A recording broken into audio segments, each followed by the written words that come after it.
Hey there, Matt Wolfe here, and I wanted to give you another little sneak peek inside of Easy Video Suite.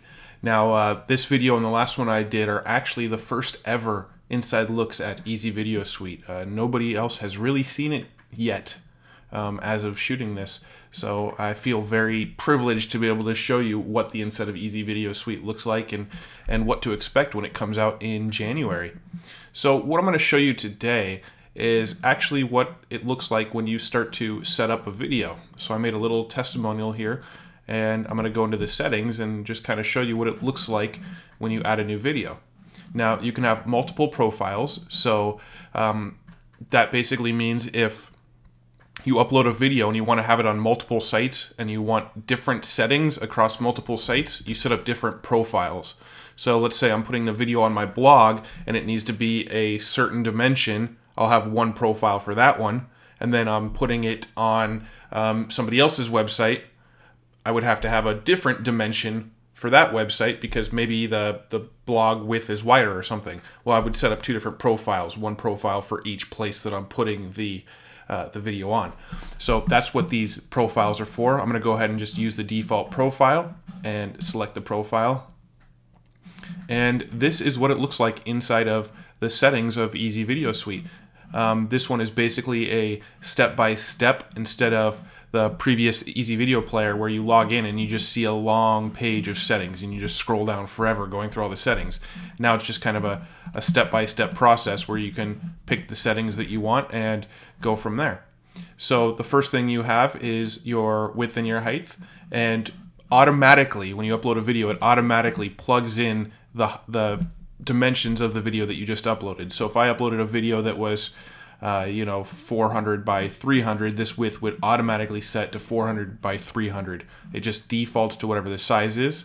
So you can preserve aspect ratio, and let's say I want to go 580 and I click over into the height here, it will automatically set the aspect ratio to what it should be if I leave that checked.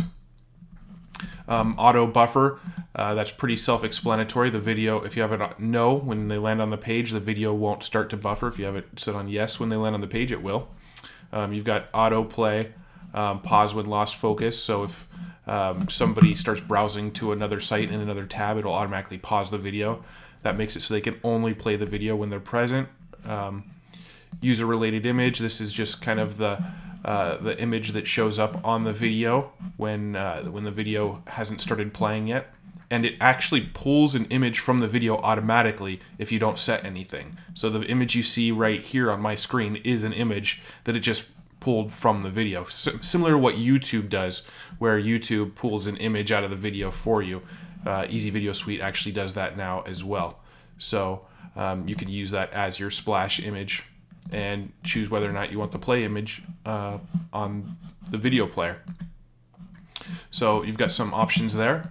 And then the next step is the player. Now there's a ton more players in here that weren't in Easy Video Player, and last time I talked to Josh, he said they were adding even more. So there's just a huge selection of various players, basically the skins that the player looks like. I tend to use this one back here. I don't know why, I just really like this clean little design. On mouse over, display these buttons. This was in Easy Video Player too, but you can turn these on and it'll display a little social sharing button in the corner inside the video. You've got the player entrance here, which really grabs attention when people land on the page. It makes it so when they land on your page, the video actually animates onto the screen. So I can't actually preview it, but for example, bounce in. They'd land on the page, and the video would bounce onto the page and then stop. And that just really grabs attention to get people to press play on your video. You can delay the start of the video. You can add watermarks to the video and select which corner you want your watermark to display in. Lights out ability. This is really cool. What this does is when they press play on the video, it actually makes everything around the video kind of fade out, so that the video is the center of attention. Everything else kind of grays out a little bit. So that's a cool little feature. Password protect this video. You hit yes and you can select a password, and then when they go to press play on the video, they'll have to enter a password before it'll let them watch. So you can actually provide content to people just using Easy Video Suite. You just put a little password protection on there and give the password to only people on your email list or whatever, and yeah, you can protect videos that way. So the next options I'm going to look at are the frames. You can see he's added some really cool frames, you know, an iPhone frame, you know, a tablet frame, an iMac. I believe, I'm not sure what this is. Maybe this is this supposed to be a laptop? I'm not sure. But, you know, he's got a bunch of different cool frames here that you can play with. You know, a little chalkboard theme, different stuff like that. So those are cool. These little borders that he's added add a real cool effect to it. Now, this was in the previous one where there was a little bar below the video. You can turn on this bar and have sharing buttons, but as you can see, he's just added a ton of sharing buttons. You can actually change the color of the bar now, add a custom color. This is all kind of new here. So let's make it a blue bar, and let's say we want to allow people to share it on Facebook. Well, I could just take this Facebook thing, drag and drop it, and then it's going to ask me what URL I want to share and a title that's going to say on Facebook. You can add Google +1, drag and drop it. You know, it's going to ask the URL that you're going to share when they click on it. Tweet, same thing. It'll ask for the tweet that it's going to go out when they click that button.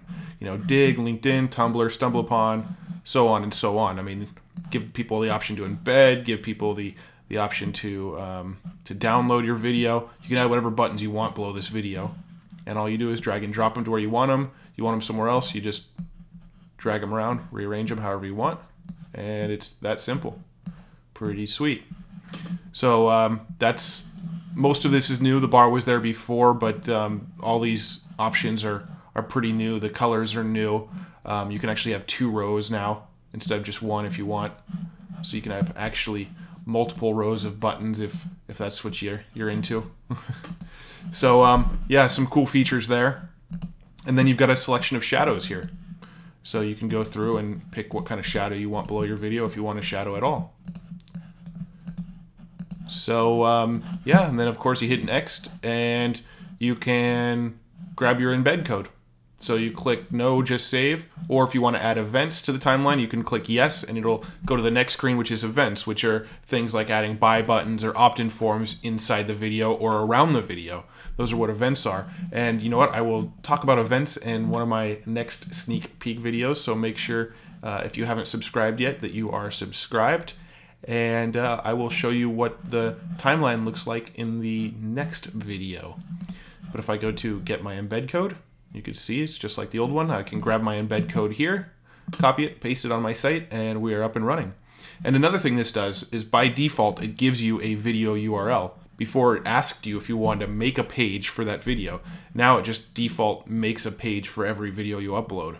So you don't have to go through that extra step.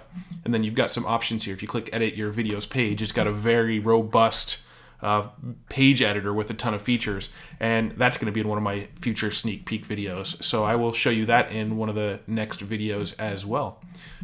So today I just wanted to show you what it looked like to tweak your video settings in Easy Video Suite. So hopefully that's exciting and you're getting pumped about Easy Video Suite coming out because it's got some awesome features.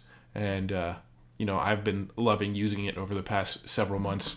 It's hard to imagine what my life was like before I was using Easy Video Suite. It's, you know, it's that good. So cool. Hopefully you enjoy this video, and I will be shooting more with more sneak peeks. So stick around. I'll see you in the next one.